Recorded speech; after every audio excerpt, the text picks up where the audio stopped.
तो दिल्ली विश्वविद्यालय यानी दिल्ली यूनिवर्सिटी के सीयूईटी पीजी 2026 काउंसलिंग के लिए रजिस्ट्रेशन पोर्टल तो ओपन हो गया, लेकिन आपको क्लियरली कैसे उस पोर्टल को फिल करना है, कैसे उस काउंसलिंग में हिस्सा लेना है, ये video complete step by step एक डेमो वीडियो होने वाला है।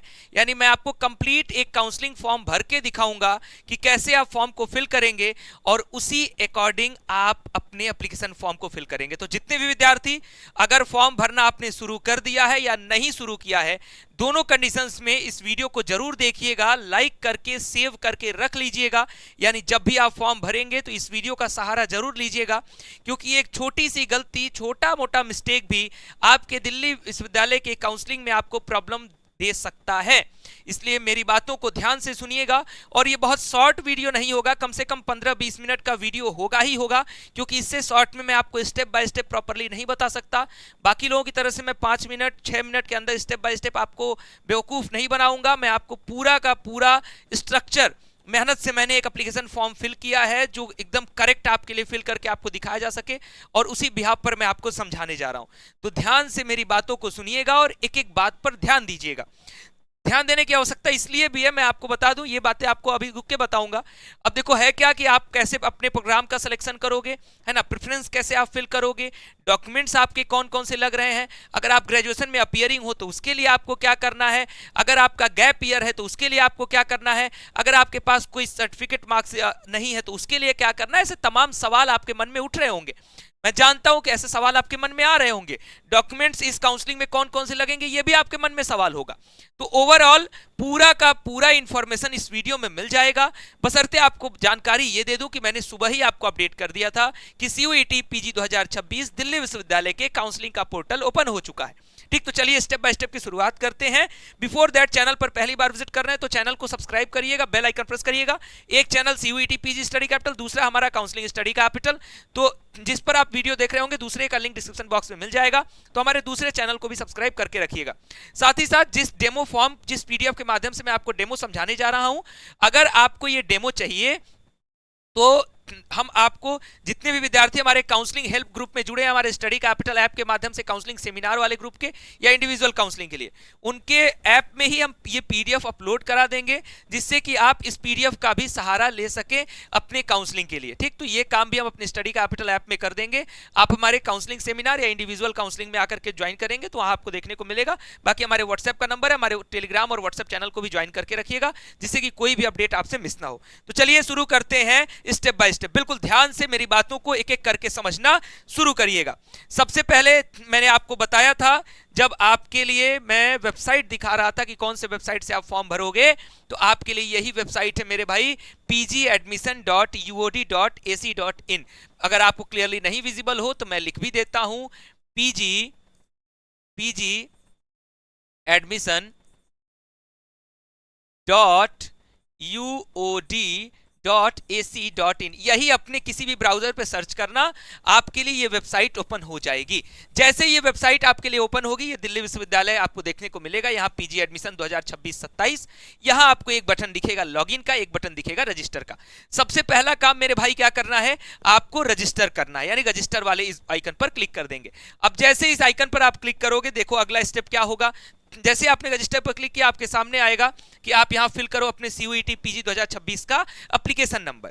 तो एप्लीकेशन नंबर आप अपने, आपके पास एडमिट कार्ड वगैरह पर भी लिखा होगा, नहीं तो आप अपने ईमेल में चेक करिएगा, आपको वहां मिल जाएगा, तो वहां से एप्लीकेशन नंबर फिल कर दीजिएगा। यहां आपको रोल नंबर भी अपने एडमिट कार्ड वगैरह से कर दीजिएगा। अगर मान लीजिए कि एडमिट कार्ड खो गया है इन केस, तो आप दोबारा लॉगिन कर लीजिए सीयूईटी पीजी की ऑफिशियल एनटीए वाली वेबसाइट पर जाके, वहां से आपको रोल नंबर मिल जाएगा। एडमिट कार्ड डाउनलोड करेंगे तो ये जैसे ही फिल करोगे, फिर आपको यहां अपना पूरा नाम भरना होगा, full name as on score card, यानी जो आपने एनटीए के फॉर्म में फिल किया था वही फिल करिएगा, कोई गड़बड़ी मत करिएगा। यहां एप्लीकेंट्स ईमेल एड्रेस, यानी अपना ईमेल आईडी, आप जैसे जिससे आपने फॉर्म भरा था उसी से आप इस ईमेल आईडी को यहां फिल कर दीजिएगा। एप्लीकेंट्स मोबाइल नंबर, यहां आपको अपना मोबाइल नंबर फिल करना है। यहां आपको अपना डेट ऑफ बर्थ फिल करना है। अभी कुछ और फिल करना है, मैं आपको दिखा रहा हूं। जैसे ही आपने डेट ऑफ बर्थ फिल किया, यहां आपको नीचे स्क्रॉल करने पर एक चेक बॉक्स आएगा। ध्यान से मेरी एक एक बातों को सुनिएगा, अभी ये स्टार्टिंग प्रोसेस है, इसके बाद कुछ और पेचीदा प्रोसेस भी आएगा, इसलिए पूरा वीडियो देख लीजिएगा, सारे डाउट एक एक करके दूर हो जाएंगे। अगर उसके बावजूद कोई डाउट रहेगा तभी कमेंट करिएगा, एक बारी पहले पूरा वीडियो देख लीजिएगा। यहां चेक बॉक्स होगा, इसको क्लिक करिएगा और रजिस्टर वाला ये जो ब्लू कलर का बटन है इस पर क्लिक कर दीजिएगा। ठीक, इससे बेहतर वीडियो आपको ऑल ओवर यूट्यूब पर कहीं नहीं मिलेगा। जितना बारीकी से, जितने अच्छे से मैं आपको समझाऊंगा, इतना बारीकी से कोई नहीं समझाएगा। आपकी एक एक प्रॉब्लम्स को मैं समझता हूं कि कहां आपको दिक्कत आ सकती है, तो उसके अकॉर्डिंग मैं आपको समझाते चलता हूं। रजिस्टर पर क्लिक करिएगा। जैसे ही रजिस्टर पर क्लिक करेंगे, आपके सामने यहाँ एक मैसेज आएगा कि success OTP sent successfully, please check your registered email address. आपके ईमेल और आपके मोबाइल नंबर, यहाँ पर देखो जो आपने ईमेल भरा है और मोबाइल नंबर ये शो भी करेगा, तो वहां पर आपकी एक ओटीपी जाएगी। ठीक, ओटीपी आपको यहाँ पे फिल कर देना होगा। जैसे ही आप यहाँ ओटीपी फिल करोगे, फिर आपसे कहेगा एक पासवर्ड बनाइए।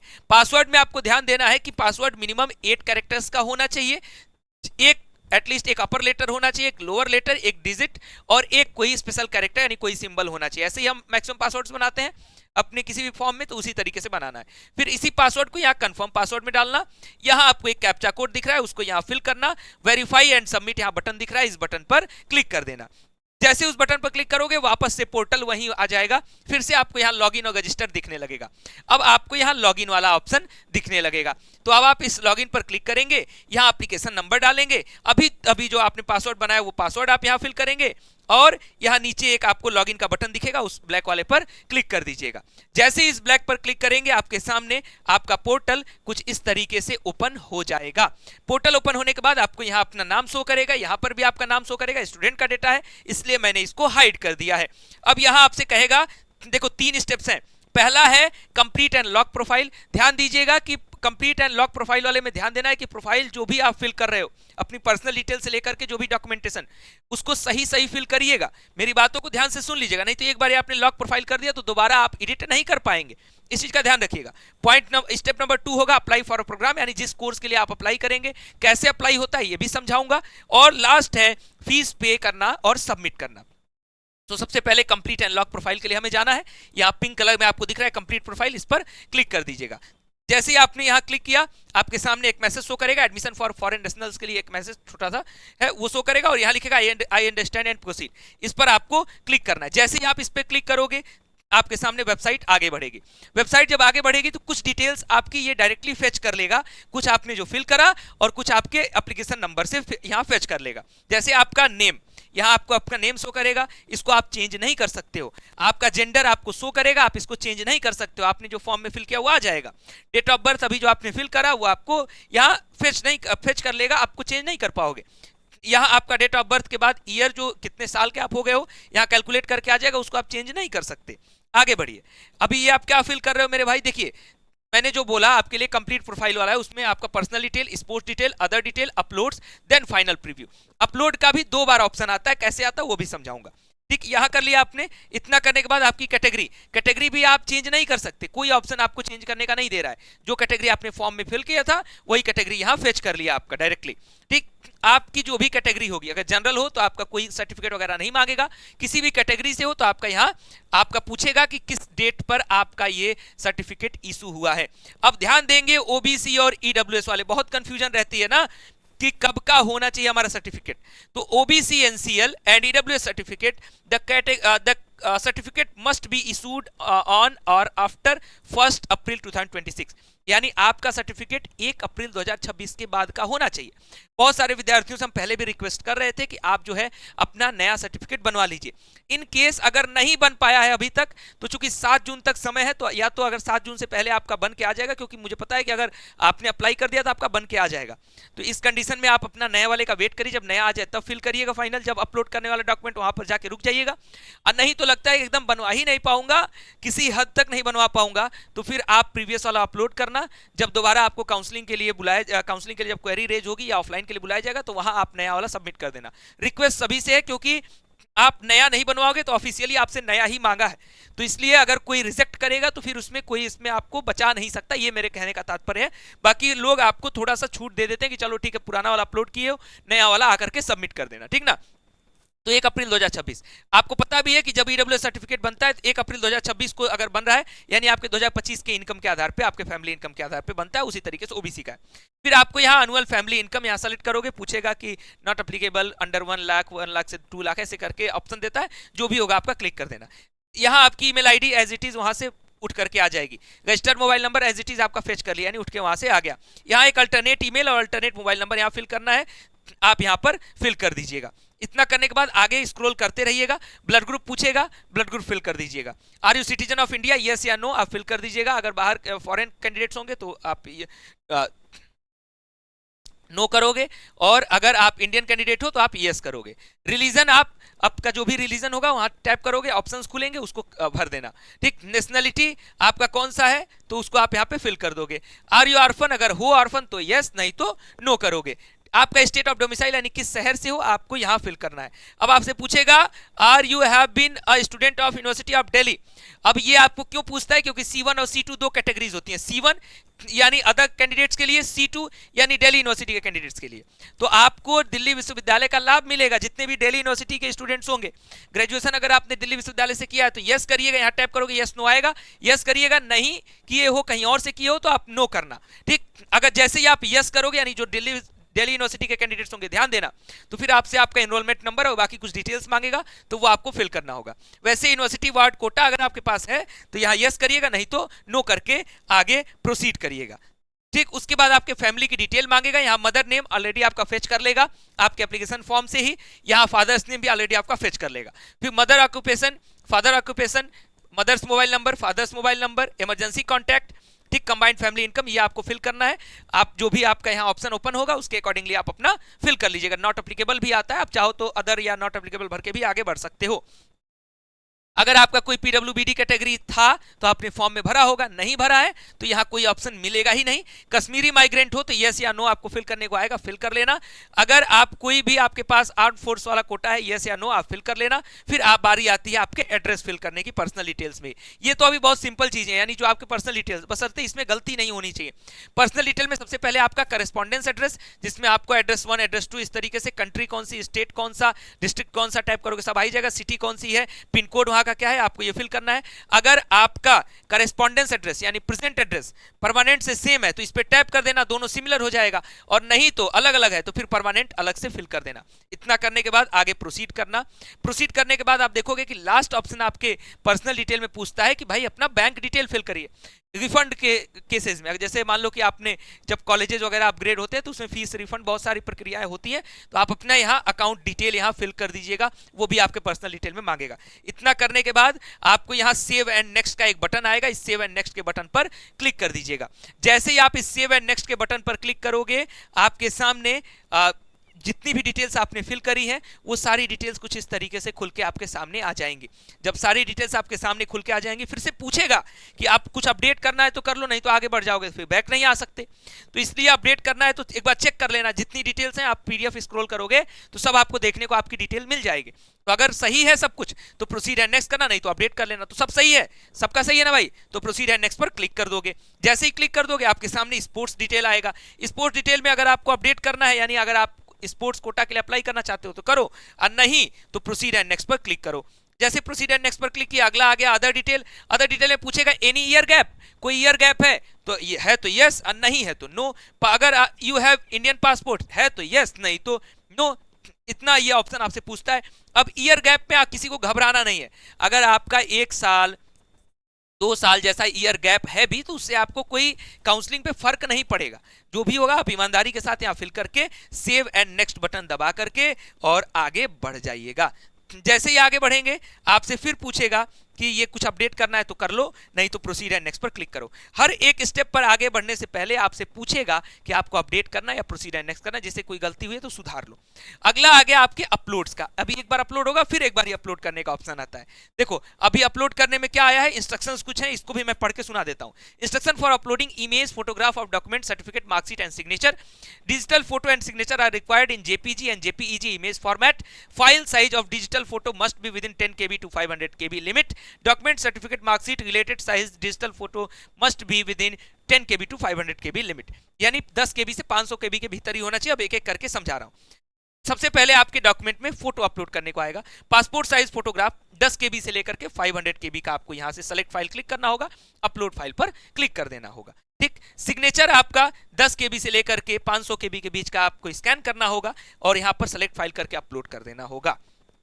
आगे बढ़ते हैं, फोटो हो गया, सिग्नेचर हो गया, फिर आपसे आपका CUET PG 2026 का रिजल्ट अपलोड करने को कहेगा। यहां सेलेक्ट फाइल पर क्लिक करिएगा, फिर अपलोड डॉक्यूमेंट, अपलोड डाटा पर करिएगा, अपलोड कर दीजिएगा। अब कहोगे सर CUET PG का रिजल्ट हमारा है नहीं, मतलब हमने डाउनलोड नहीं किया, तो फिर जाइए CUET PG का ऑफिशियल वेबसाइट से डाउनलोड करिए और उसको यहाँ अपलोड करिए। अगर आप कैटेगरी है, जैसे इनका EWS कैटेगरी रहा, तो आपको भी 10 केबी से 500 केबी के बीच अपना जो कैटेगरी सर्टिफिकेट है JPG, JPEG या PDF फॉर्मेट में सेलेक्ट फाइल करके अपलोड कर देना है। क्लास 10th की मार्कशीट सभी को यहाँ अपलोड करनी होती है। क्लास 10th की मार्कशीट ही आपके डेट ऑफ बर्थ का वेरिफिकेशन होता है, इसलिए यहाँ क्लास 10th की मार्कशीट सेलेक्ट करिएगा, अपलोड कर दीजिएगा।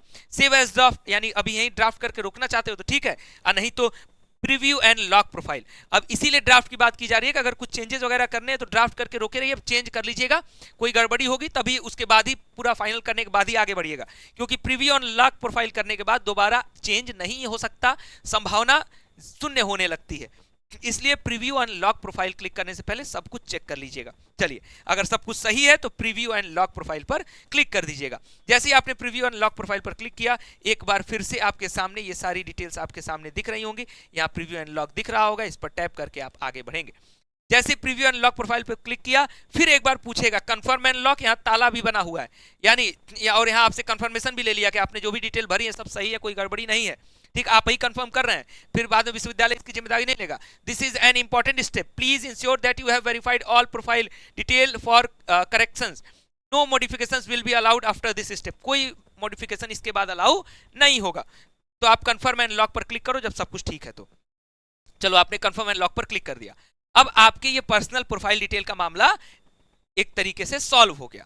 अब आएगा select the program you want to apply, तो यहां पर आप टैप करेंगे, यहां प्रोग्राम लिखा है, यहां सेलेक्ट लिखा है, यहां देखो एक एरो बना हुआ है ट्रायंगल जैसा, इस पे टैप करोगे, है ना। तो आप जैसे ही यहां टैप करोगे तो आपके सामने ऑप्शंस खुलेंगे। अब कैसे ऑप्शंस खुलेंगे? मनमानी ऑप्शंस नहीं खुलेंगे, जो आपने CUET PG के तहत जितने भी पेपर कोर्स का एग्जाम दिया है, जैसे मान लो COQP 11 दिया हो, LAQP 02 दिया हो, 01 दिया हो, 3 दिया हो, COQP 20 दिया हो, सॉरी HEQP 20 दिया हो, HEQP 18 दिया हो, जो भी पेपर कोड आपने दिया हो उसके अकॉर्डिंग जितने भी कोर्सेज इसमें रहेंगे वो ऑप्शंस आपके समक्ष खुलेंगे। तो उसमें से जो भी ऑप्शन आपको सेलेक्ट करना है सेलेक्ट करेंगे। अब एक और मन में कंफ्यूजन आ जाती है, भैया मैंने 2 पेपर अप्लाई करना है CUET PG का, DU में मुझे 2 सब्जेक्ट 2 कोर्स की काउंसलिंग करानी है, उसके लिए भी धैर्य रखिए, बता रहा हूं, सबसे लास्ट में उसका प्रोसीजर समझाऊंगा। तो यहां टैप करेंगे, कोई एक ही कोर्स अभी सेलेक्ट करने को आएगा, एक कोर्स यहां सेलेक्ट कर लीजिएगा। ठीक, ये नहीं कि दोनों हड़बड़ तड़बड़ कर रहे हैं कि कैसे होगा, निश्चिंत रहिए, मैं बताता हूं। एक कोर्स आएगा उसको सेलेक्ट कर लेना, फिर यहां ये ब्लू कलर में प्रोसीड है, इस पर क्लिक कर देना। जैसे ही प्रोसीड पर क्लिक किए, अब आपके सामने देखो 2 तरीके का ऑप्शन पूछेगा, C1 या C2, कौन सा वाला एलिजिबिलिटी क्राइटेरिया आप फॉलो कर रहे हो। तो आप जो भी एलिजिबिलिटी, जैसे DU वाले होगे तो आप यहाँ C2 फॉलो करोगे, अगर बिना DU वाले होगे तो C1 फॉलो करोगे, तो C1 वाला पर क्लिक कर देना, अगर अदर होंगे तो DU वाले C2 पे क्लिक कर देना। इतना करने के बाद थोड़ा सा और आगे प्रोसीड करना। आपके सामने जैसे इनका जो डिपार्टमेंट है वो डिपार्टमेंट ऑफ हिंदी का कोई कोर्स है। ठीक, इतना करने के बाद आपके सामने preference for common seat allocation के लिए पूछ रहा है, तो देखो यहाँ प्रेफरेंसेस खुल रहे हैं। अब चूंकि इनके कोर्स में एक ही प्रेफरेंस है, that is first preference department of Hindi, है ना। बाकी कोर्सेज में आपके तमाम ऑप्शंस, जैसे LLB में आपके CLC होगा, LC1 LC2 इस तरीके से ऑप्शंस। जैसे मान लो यही इनका हिंदी की पत्रकारिता है, इस वजह से इनका सिर्फ एक प्रेफरेंस खुला है। यही इनका MA हिंदी होता तो तमाम प्रेफरेंसेस खुलते। तो आपके जितने भी प्रेफरेंसेस होंगे वो आपको यही कॉलेज एंड डिपार्टमेंट की पूरी लिस्ट नीचे शो करेगी, और आप अपने अकॉर्डिंग फर्स्ट प्रेफरेंसेस, मैक्सिमम लोग डिपार्टमेंट को ही फर्स्ट रखेंगे, फर्स्ट रखिएगा। उसके अलावा उसके अकॉर्डिंग आप कॉलेज जिस तरीके से कुछ चूज करना चाहते हैं, ऐसा आपको ये नहीं चिंता करना है कि सर मेरा स्कोर अगर कम है तो मैंने मान लीजिए डिपार्टमेंट ले लिया और मुझे अगर डिपार्टमेंट नहीं मिलेगा तो नीचे का ऑप्शन नहीं मिलेगा, ऐसा नहीं होगा।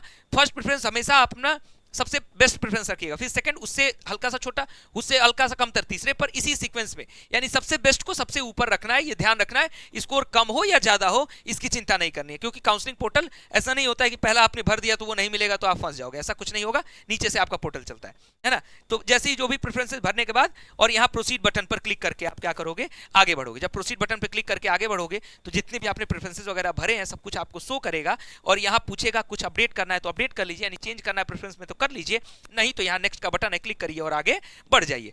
जैसे ही नेक्स्ट बटन पर आपने क्लिक किया, अब प्रोग्राम सिलेक्शन के बाद आपसे पूछेगा qualification detail, that is graduation, post graduation या क्वालिफाइंग डिग्री।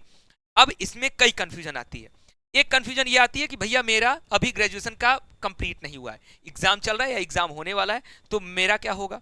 कुछ लोग ये कहते हैं कि भैया मैंने पीजी कर लिया, फिर से मुझे पीजी करना है, या मैंने कोई और डिग्री किया फिर से मुझे पीजी करना है, तो मुझे क्या करना होगा। ठीक, तीसरा सवाल ये आता है कि मैंने पीजी किया या यूजी किया, जो भी किया, मेरा गैप भी रहा, तो गैप वालों को भी कोई चिंता नहीं करनी है। अगर आपका ग्रेजुएशन अपीयरिंग है तो भी आपको कोई चिंता नहीं करनी है। अगर आपने ऑलरेडी ग्रेजुएशन के बाद कोई और डिग्री ले ली है तो भी आपको कोई चिंता नहीं करनी है। यहां पर आपको लास्ट एग्जाम जो भी आपने जो भी क्वालिफाइंग, जैसे कुछ लोग पीजी करने के बाद पीजी करते हैं, कुछ लोग बीएड करने के बाद पीजी करते हैं, तो जो भी आपका लास्ट जो भी एग्जाम का लास्ट ईयर रहा है, अगर आपका ग्रेजुएशन का 2026 का रहा है तो 2026 फिल करना, कोई और कोर्स का 2026 का है तो 2026 ही लिखना, 2025 रहा है तो 2025 करना। यहाँ पे ईयर सेलेक्ट करने को आएगा, सेलेक्ट कर लेना, या यूनिवर्सिटी का नाम सेलेक्ट करने को आएगा, यूनिवर्सिटी का नाम सेलेक्ट कर लेना। प्रोग्राम ऑफ क्वालिफाइंग डिग्री, कौन सा क्वालिफाइंग डिग्री है, बीए है, बीएससी है, बीकॉम है, बीएलएलबी है, जो भी आपका कोर्स हो, या आपने एमए कर रखा है पहले से तो एमए है, बीएड कर रखा है, बीएड है, जो भी ऑप्शंस आपके सामने तमाम ऑप्शंस खुलेंगे तो आप उसको फिल कर देना। यहाँ आपकी यूनिवर्सिटी कौन से स्टेट में है ये फिल कर देना। ये दिल्ली विश्वविद्यालय की बात नहीं की जा रही, जिस यूनिवर्सिटी से आप लास्ट इंस्टीट्यूशन जो आपका रहा है उसको फिल करना, उसी का आपको यहाँ पिन कोड फिल कर देना। फिर नीचे स्क्रॉल करोगे, फिर आपसे पूछेगा कि मोड ऑफ क्वालिफाइंग एग्जाम, ठीक, मोड क्या था, यानी परसेंटेज और बाकी चीजों को लेकर के पूछता है, तो यहाँ सेलेक्ट करोगे तो उसके मोड को आप यहाँ सेलेक्ट कर लोगे। ठीक, टोटल ड्यूरेशन क्या रहा है, ठीक, यहाँ पूछेगा आपसे सेमेस्टर था कि ईयर था, आपसे इस तरीके से पूछेगा, तो कौन सा मोड रहा है, सेमेस्टर रहा है तो सेमेस्टर भर देना, ईयर वाला रहा है तो ईयर भर देना। कितने साल के आपकी लास्ट डिग्री रही है, 2 साल वाली है या कौन सी है, तो उसको आप यहाँ फिल कर देना, 1 2 3 जो भी होगा आपका। इतना करने के बाद मान लो ग्रेजुएशन है 3 साल वाला है तो ग्रेजुएशन आप 3 साल, 4 साल वाला ग्रेजुएशन रहा है तो 4 साल वाला फिल कर देना। इतना करने के बाद आपको यहाँ हर एक सेमेस्टर का मार्क्स अपलोड करने को आएगा। ठीक, यहाँ सेलेक्ट करोगे, रिजल्ट स्टेटस अब मैं आपको दिखाता हूँ कैसे आता है। ये देखो, जैसे मान लो आपने सेमेस्टर्स आपको फिल करने हैं तो इस तरीके से आएगा। हर एक सेमेस्टर के ऑप्शन में आपको 2 ऑप्शन शो करेंगे, that is awaited and passed. क्या, अवेटेड एंड पास्ड। कमेंट में मुझे जरूर बताना जब सारी चीजें अच्छे से समझ में आ जाएंगी, भैया सबसे बेस्ट आपने समझाया। अवेटेड और पास शो करेगा, मान लो पहला सेमेस्टर आपने पास कर लिया तो पास क्लिक करना, परसेंटेज भर देना, पास क्लिक करना, परसेंटेज भर देना, पास क्लिक करना, परसेंटेज भर देना, पास क्लिक करना, परसेंटेज भर देना। मान लो कि 6 सेमेस्टर का मार्कशीट अभी नहीं आया है तो उसको अवेटेड भरना और अपना परसेंट आगे बढ़ जाना। अवेटेड लिखोगे तो परसेंटेज नहीं मांगना है। इतना करने के बाद जब सारा का सारा अपना डिटेल आप फिलअप कर लोगे, कुछ बच्चे होते हैं जो कहते हैं भैया मेरा सीजीपीए में आता है, तो आप सीजीपीए को परसेंटेज में कन्वर्ट कर लेना। बहुत ज्यादा मेहनत नहीं करना है तो -4.5 कर लेना, उतना कर, जो भी सीजीपीए होगा -4.5 करके वही परसेंटेज फिल कर देना, बहुत चिंता की बात नहीं है। इतना कर लिए, अब आगे बढ़िए। अब इतना कर लोगे तो आपका एवरेज परसेंटेज अपने आप यहाँ शो करने लगेगा और यहाँ नेक्स्ट बटन क्लिक करने को कहेगा। नेक्स्ट बटन पर आप क्या करोगे, क्लिक करोगे। नेक्स्ट बटन पर आपने क्लिक किया, अब एक बार फिर से कुछ बचे हुए डॉक्यूमेंट्स को आपको अपलोड ये कराएगा। कौन कौन से डॉक्यूमेंट्स हैं, तो आपने जो भी ग्रेजुएशन या जो भी डिग्री कर रखी है लास्ट अपनी क्वालिफाइंग डिग्री, उसका कहेगा कि आप जो है scan both marksheet and certificate in a single file. ठीक, तो आप अपना यहाँ सिंगल फाइल में बना के और क्या करोगे, अपलोड कर दोगे। ठीक, जहां कुछ बच्चे जो अपीयरिंग वाले होंगे तो जहां तक जो होगा वो आप उस तरीके से अपलोड करोगे, अपीयरिंग वालों को नहीं कुछ चिंता करने की आवश्यकता। जिनका फाइनल हो गया उनको पूरा का पूरा अपलोड कर। इतना करने के बाद यहाँ माइग्रेशन में आपसे ऑप्शन दे रखा है, माइग्रेशन सर्टिफिकेट और अंडरटेकिंग ऑफ माइग्रेशन सर्टिफिकेट, या फिर अगर आप डीयू के स्टूडेंट हैं तो डीयू का आईडी कार्ड। ठीक, या तो आप अपने माइग्रेशन आपने निकलवा लिया, यानी आपने ऑलरेडी पास कर लिया ग्रेजुएशन या जो भी डिग्री, तो आप या तो माइग्रेशन अपलोड कर दो यहाँ पे सेलेक्ट करके। अगर माइग्रेशन नहीं है तो एक अंडरटेकिंग आपको मिल जाएगी, मैं आपको दिखा देता हूं कि अंडरटेकिंग मिलेगी कहां से, तो वो भी मैं आपको दिखा दे रहा हूं। यहीं पर आना अपने वेबसाइट पे और यहाँ व्यू अनाउंसमेंट वाले पे आना, और इसमें देखो 62 पेजेस का एक पीडीएफ है, और ये 62 पेजेस के पीडीएफ पे ध्यान देना। यहां पर देखो पेज नंबर 59, पेज नंबर 59 पर आपके लिए क्या है, अंडरटेकिंग फॉर माइग्रेशन सर्टिफिकेट, यानी माइग्रेशन नहीं है तो इसी को आप क्या करोगे, प्रिंट निकालोगे, हाथ से फिल करोगे, स्कैन करोगे, और स्कैन करने के बाद यहाँ सेलेक्ट फाइल करके अपलोड कर दोगे। ये अगर आप नहीं भी पा रहे हो, वेबसाइट में परेशान हो, तो आप हमारे व्हाट्सएप और टेलीग्राम चैनल को ज्वाइन करके रखना, हम इसका ड्राइव लिंक अपलोड करके वहां डाल देंगे। ठीक, तो वहां से आप डाउनलोड कर लेना, हमारे व्हाट्सएप और टेलीग्राम चैनल का लिंक डिस्क्रिप्शन बॉक्स में है। यहाँ undertaking of fulfilment of the minimum eligibility criteria, या फिर copy of provisional marksheet and degree. अब देखो अगर आपके पास आपका प्रोविजनल मार्कशीट और डिग्री है तो यहां अपलोड कर देना, नहीं है यानी जो अपियरिंग वाले होंगे तो आपके लिए एक फुलफिलमेंट का एक अलग आपके लिए दिया गया है, ठीक इसके अगले पेज पर यानी पेज नंबर 60 तक। Undertaking for fulfilment the minimum eligibility criteria, जिसमें आपको स्पष्ट तौर पर कहा गया है कि आप अपना मार्कशीट और डिग्री 31 अक्टूबर 2026 तक विश्वविद्यालय को जमा करेंगे। नहीं जमा करेंगे तो विश्वविद्यालय आपका एडमिशन कैंसिल कर सकता है। ये हथकंडा विश्वविद्यालय के हाथ में है। तो यानी 31 अक्टूबर तक आपको दिल्ली विश्वविद्यालय समय देगा। जो लोग परेशान थे कि मेरा एग्जाम का रिजल्ट लेट आएगा, ये होगा वो होगा, मैंने पहले भी आपको बता रखा है 31 अक्टूबर तक ऑफिशियल समय मिलता है, फिर 2-4-10 दिन यूनिवर्सिटीज आपको और भी मौका देती है, लेकिन 31 अक्टूबर आप मान के चलेंगे वही आपकी डेडलाइन रहती है। तो अगर है तो वो अपलोड करिएगा, नहीं तो मैंने जैसे बताया माइग्रेशन वाला प्रिंट करके भर के स्कैन किया, वैसे ही फुलफिलमेंट वाला प्रिंट किया, फिल किया, स्कैन करके यहाँ अपलोड कर दिया और प्रीव्यू पर क्लिक कर दिया। प्रीव्यू पर जैसे आपने क्लिक करा आपसे फिर पूछेगा यहाँ पे, यहाँ आपका सिग्नेचर शो करेगा और यहाँ कुछ बातें आपकी लिखी रहेगी कि आपने डिक्लेरेशन एक तरीके से कि आप इस फॉर्म को फिल कर रहे हो, आपका ही डिक्लेरेशन है, और यहाँ सबमिट के बटन पर क्लिक करना है। जैसे ही सबमिट के बटन पर क्लिक करोगे दो ऑप्शंस आपके सामने आएंगे। पहले तो ये बहुत सारे चेकबॉक्स आएंगे, जो भी आपने चीजें भरी हैं सब कुछ सही है, यहाँ चेकबॉक्स पर क्लिक कर दीजिए और ये सब कुछ, ये एक आपका नशा मुक्त परिसर अभियान का भी एक आपका यहाँ पे अंडरटेकिंग एक तरीके से चेकबॉक्स भरवाया जा रहा है कि नशा मुक्त आप रखेंगे, तो इसको भी यहाँ पे ऑप्शन में दिया गया है। और इतना करने के बाद दो ऑप्शंस आपके सामने खुल जाएंगे, एक है इजी पे, दूसरा है होम पर जाने का पे लेटर का। अगर इजी पे पर क्लिक करोगे तुरंत पेमेंट का ऑप्शन खुलेगा, फिर आप जो है पेमेंट करोगे, यानी आपका 250 रुपीज या जो भी आपके कैटेगरी के अकॉर्डिंग होगा वो फी आप पे करोगे और आपका ये काउंसलिंग का रजिस्ट्रेशन हो जाएगा। अदरवाइज आप वापस अभी होम पे जाना चाहते हो, अभी पेमेंट नहीं करना है तो होम पर आकर के वेट करिए, कुछ दिन बाद करिएगा, जो भी आपकी इच्छा। अब जैसे ही देखो होम पे आओगे, होम पे आने पे क्या होगा, अब आपके मन में जो सवाल था कि भैया मुझे 2 डिग्री के लिए अप्लाई करना है, तो जो आपने पूरा का पूरा फॉर्म फिल कर दिया, अब आपकी एक चिंता समाप्त हो गई। अगर आपको नया प्रोग्राम ऐड करना है तो आप यहाँ या तो अप्लाई फॉर अ प्रोग्राम पर क्लिक कर दीजिए, नए प्रोग्राम का फिर ऑप्शन आपको आ जाएगा, सेलेक्ट प्रोग्राम वाले पर आप डायरेक्टली चलो जाओगे, या अप्लाई फॉर अ प्रोग्राम यहाँ पर क्लिक कर देना। यहाँ पर जैसे ही क्लिक करोगे प्रोग्राम पर जाओगे, तो दूसरा प्रोग्राम सेलेक्ट करना चाहते हो दूसरा करो, तीसरा भी करना चाहते हो तीसरा करो, और उस पर क्लिक करोगे, फिर आपसे जो डेटा पूरा आपने फिल किया वो दोबारा नहीं फिल कराएगा, है ना, कुछ चीजें आपसे ऐड कराएगा। जैसे माइग्रेशन वाला, चूंकि आपके ये फुलफिलमेंट वाले में और माइग्रेशन वाले में क्या है कि ये भरना होता है किस डिपार्टमेंट के लिए आप अप्लाई कर रहे हो।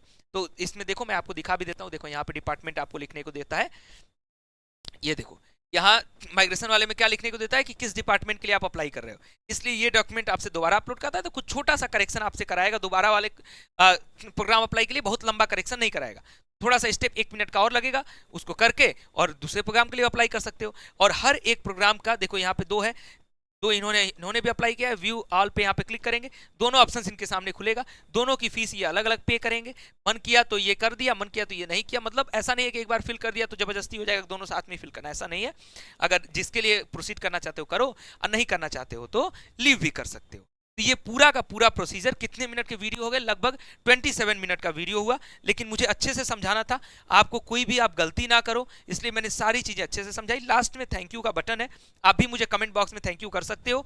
और ये पीडीएफ जो है, जो जिससे मैंने अभी समझाया है, ये पीडीएफ में हूबहू आपको अपने जितने भी विद्यार्थी हमारे सेमिनार ग्रुप में या फिर आप हमारे इंडिविजुअल काउंसलिंग में जुड़े हो तो हम अपने ऐप पर इसको अपलोड कर देंगे, ठीक, हमारे ऐप पर ये अपलोड हो जाएगा।